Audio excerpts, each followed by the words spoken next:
Oke, halo semuanya, perkenalkan, nama saya Made Yuradinata dengan NIM 154200005 bersama dengan Ayuwanda Rifda dengan NIM 154200018. Di sini akan mencoba menjelaskan dan mempresentasikan terkait, buku yang kami review dengan judul Ekologi Perladangan Orang Baduy, Pengelolaan Hutan Berbasis Adat Secara Berkelanjutan, terkait pemenuhan tugas untuk, aspek sosial dan pengembangan komunitas.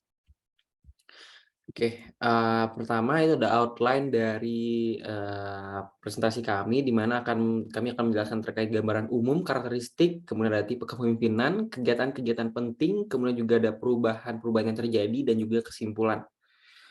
Selanjutnya ada, gambaran umum terkait lokasi geografis dari kawasan Baduy itu sendiri, di mana, kawasan Baduy ini terletak kurang lebih pada 6 derajat 27 menit 27 second sampai 6 derajat 30 menit lintang utara, dan 108 derajat 3 menit 9 detik sampai 106 derajat 4 menit 5 detik bujur timur. Secara administratif, kawasan Baduy berada di dalam wilayah Desa Kenakes, Kecamatan Liudamar, Kabupaten Lebak, Provinsi Banten. Selanjutnya terkait sejarah singkat, menurut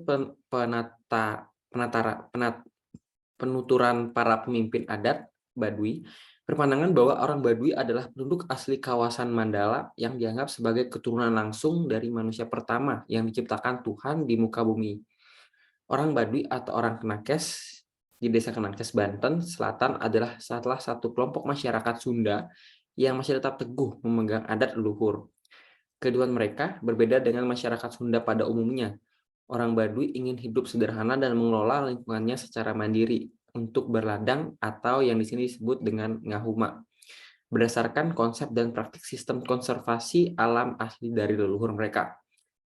Kemudian gambaran umum terkait demografi, di mana jumlah penduduk orang Baduy pada tahun 2010 tercatat berjumlah 11.172 orang yang terdiri atas 2.984 kepala keluarga yang tersebar ke dalam penduduk Baduy dalam dan penduduk Baduy luar.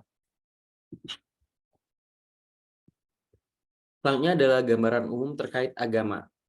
Orang Baduy percaya kepada Tuhan Yang Maha Esa yang disebut Batara Tunggal, Sang Yang Kersa atau Nunger Saken yang menciptakan, dan mereka percaya pada Nabi Adam. Masyarakat Baduy menganggap agama mereka sebagai agama pertama di muka bumi, sehingga agamanya dinamakan agama Sunda Wit-Witan, yang mengandung arti agama pertama, atau agama Sunda asli.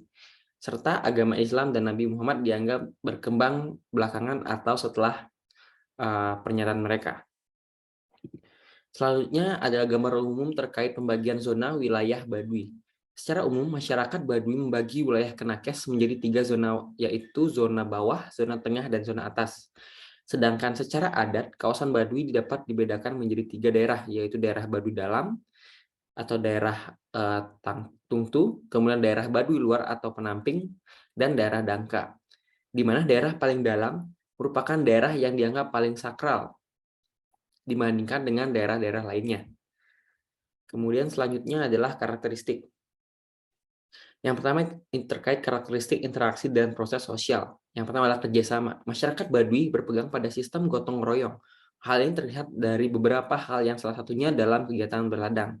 Kegiatan berladang dilakukan secara bersama dari proses persiapan berladang hingga panen padi itu sendiri. Yang kedua adalah konflik. Konflik antar masyarakat Baduy yang terjadi akibat aturan-aturan adat yang sudah ditetapkan namun dilanggar. Seperti contohnya, orang Tungtu yang melanggar aturan bisa saja dikeluarkan dari daerah Baduy Dalam dan ditempatkan di daerah Dangka atau daerah luar dari kawasan Baduy Dalam. Namun, orang tersebut dapat kembali setelah 40 hari, namun dengan persyaratan dipersilakan terlebih dahulu oleh pimpinan ataupun. Selanjutnya, karakteristik terkait bahasa. Sebagaimana penduduk Jawa Barat dan Banten pada umumnya, orang Baduy juga bertutur dalam bahasa Sunda. Bahasa mereka termasuk dalam kategori dialek Sunda Banten, khususnya subdialek Baduy. Bahasa Baduy tidak mengenal tingkatan tutur bahasa dan aksen tinggi dalam lagu kalimat. Selain itu, bahasa Baduy memiliki kosakata sendiri dan beberapa jenis struktur kalimat. Orang Baduy tidak mengenal tulisan, kecuali abjad Hana Caraka untuk menghitung hari baik. Kemudian yang keempat adalah nilai dan norma. Kesadaran yang tinggi akan hubungan antara keberlanjutan kehidupan dengan keberlanjutan alam lingkungan membentuk perilaku masyarakat Baduy sangat ramah terhadap lingkungan dalam pengambilan keputusan terhadap permasalahan baru yang muncul, selalu dilandasi oleh kepentingan alam lingkungan sebagai prioritas utama. Konsep keberlanjutan ini bersumber dari kepercayaan dan diturunkan menjadi hukum adat yang dipatuhi bersama-sama dalam kawasan orang-orang Baduy. Selanjutnya adalah karakteristik terkait struktur kelembagaan dan masyarakat Baduy. Yang pertama adalah Puun. Puun merupakan pimpinan tertinggi masyarakat Baduy. Puun ini bertugas sebagai pengendali hukum adat dan tatanan kehidupan masyarakat yang menganut ajaran Sunda Wit-Witan. Peninggalan dan moyangnya setiap kampung di Baduy dalam dipimpin oleh seorang Puun yang tidak boleh meninggalkan kampungnya.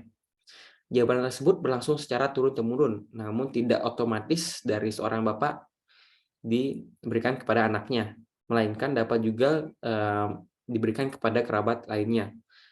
Jangka waktu jabatan pun tidak ditentukan, hanya berdasarkan pada kemampuan seorang memegang jabatan tersebut.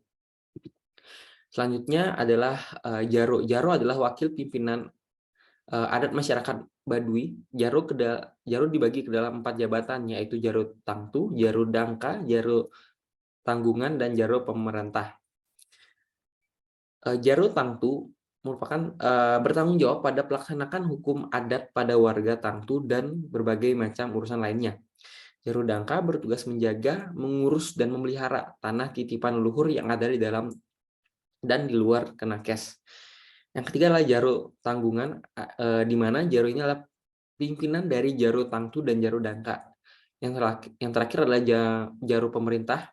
Secara adat bertugas sebagai penghubung antar masyarakat adat Kenakes dengan pemerintah nasional yang dalam tugasnya dibantu oleh Pangiwa, Carik, dan Kakolot, lembur atau tetua kampung. Selanjutnya adalah karakteristik masih dalam struktur kelembagaan masyarakat Baduy dalam bentuk bagan, di mana di sini paling atas yaitu paling tinggi adalah Puun, kemudian di bawahnya ada Girang Seurat, hingga di paling bawah itu adalah Community of Inner Baduy, di sebelah kiri itu adalah Traditional System, kemudian Community of Outer Baduy yang sebelah kanan merupakan National System. Next. Oke, baik. Selanjutnya terkait kepemimpinan. Jadi untuk jenis kepemimpinannya ini di kawasan Baduy di Desa Kenakes dikenal 2 sistem kepemimpinan, yaitu kepemimpinan formal dan kepemimpinan informal. Untuk kepemimpinan informal, sistem pemerintah formal desa dipimpin oleh kepala desa atau jaro pemerintah atau jaro government. Diintroduksikan oleh pemerintah kolonial Belanda pada tahun 1850.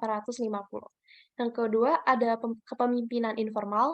Sistem pemerintahan secara informal dipimpin oleh Pun atau Kapunan. Selain Pun dikenal terdapat beberapa staf adat, diantaranya ada Jaro Tangtu, Girang Serat, Baresan, Jaro Dangka, dan Jaro Tanggungan 12. Kemudian terkait kegiatan penting, jadi untuk bagi orang Baduy, berladang atau ngahuma itu tidak hanya sebagai mata pencaharian utama, tetapi juga bagian dari kewajiban dalam agama mereka yang disebut Sunda Wiwitan atau Sunda Asli. Oleh karena itu, setiap proses dalam kegiatan berladang merupakan kegiatan upacara adat penting yang dilakukan secara bersama-sama. Di sini ada beberapa kegiatan pentingnya. Yang pertama ada nyacar, menebang semak-semak belukar, kedua nuar, menebang pohon-pohon, ketiga ngasek atau upacara tanam padi, keempat narawas, upacara agar mendapatkan kedamaian atau keselamatan dalam berladang, kelima ada ngoret, penyiangan tumbuhan, keenam ada nyirap sawan atau upacara setelah 40 hari tanam padi, ketujuh ngubaran pare atau upacara mengobati padi, kedelapan mimpit pare atau upacara sebelum panen padi, kesembilan kawalu atau upacara panen padi, dan yang terakhir ada ngalaksa atau upacara hasil panen padi. Kemudian di sini ada beberapa dokumentasi, di kiri ini ada ngasek atau upacara tanam padi dengan pemain angklung mengelilingi padi, dan yang di kanan ini ada ngalaksa atau upacara hasil panen padi. Oke, kemudian ada perubahan yang terjadi. Jadi, pembentuk sistem ladang Baduy, yaitu ekosistem alami berupa hutan atau loweng, diubah oleh penduduk Baduy menjadi suatu lahan ladang atau huma. Dengan kata lain, terjadinya transformasi dari ekosistem alami menjadi ekosistem binaan berupa lahan ladang dengan tujuan untuk menghasilkan produksi utama padi dan aneka ragam hasil produksi ladang lainnya.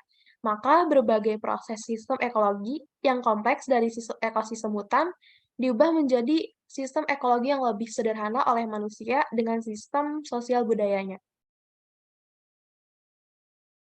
Kemudian kesimpulannya, untuk yang pertama dari segi perspektif struktural fungsional. Jadi teori struktural fungsional melihat bagaimana masyarakat Baduy sebagai sebuah keseluruhan sistem yang bekerja untuk menciptakan tatanan dan stabilisasi sosial. Masyarakat merupakan suatu sistem sosial yang terdiri atas elemen-elemen yang saling berkaitan atau fungsional terhadap hal yang lainnya. Perubahan yang terjadi pada suatu elemen akan membawa perubahan terhadap elemen lainnya atau di sekitarnya. Pimpinan adat Baduy sangat menekankan agar menghindari keramaian dunia luar. Orang Baduy ingin menjalankan hidup sederhana atau yang biasa disebut tapa di daerah yang dianggap sakral, yaitu daerah Mandala. Sehingga keberadaan luar, modernisasi, dan globalisasi akan sangat mengancam kebudayaan dan kesakralan Mandala itu sendiri. Paparan luar yang masuk ke dalam kawasan Baduy dianggap sebagai sesuatu yang mengkhawatirkan, karena hanya orang Baduylah yang dapat mempertahankan adat budaya Baduy itu sendiri. Kemudian yang kedua, dari segi perspektif konflik, teori konflik ini menyatakan bahwa penyimpangan dihasilkan dari kompetisi dan konflik kelas. Persaingan alami tidak dapat dihindari dalam masyarakat, karena setiap kelompok memiliki akses yang berbeda-beda ke setiap sumber daya yang langka atau terbatas. Berbeda dengan petani sawah, orang Baduy menolak secara tegas program revolusi hijau atau memodernisasi sistem pertanian yang berkembang di awal tahun 1970-an. Penolakan ini dikarenakan pandangan orang Baduy yang menganggap program tersebut tidak sesuai dengan sistem sosial budaya dan sistem biofisik atau ekosistem mereka. Pada tahun 1980-an, dengan kepemimpinan Jenderal Soeharto, yang waktu itu menjadi Bapak Pembangunan, pada saat itu hampir tidak ada yang menentang program pemerintah termasuk program revolusi hijau tersebut. Pada saat itu, Jaro pemerintah desa Kenokes, yaitu Jaro Nakiwin, menghadap langsung Presiden Soeharto di Istana Negara Jakarta untuk menolak pengadopsian program revolusi hijau tersebut. Oke, selanjutnya kesimpulan berdasarkan perspektif simbolik interaksionisme. Jadi teori simbolik interaksionisme ini melihat bagaimana sebuah masyarakat dapat mengembangkan konsep diri melalui penafsiran aktif di dalam interaksi dengan masyarakat atau kelompok lain. Yang konteksnya di sini adalah posisi orang Baduy sebagai masyarakat yang mengasingkan diri di Banten Selatan. Orang Baduy menganggap daerah mereka sebagai daerah suci, tanah larangan, yang senantiasa harus dipelihara sesuai dengan aturan yang diwariskan oleh leluhur mereka secara turun-temurun, sehingga mengasingkan diri dan menutup diri untuk menghindari pengaruh budaya luar yang akan masuk untuk mempengaruhi keaslian budaya mereka. Baik, sekian dari kami, kurang lebihnya mohon maaf, terima kasih.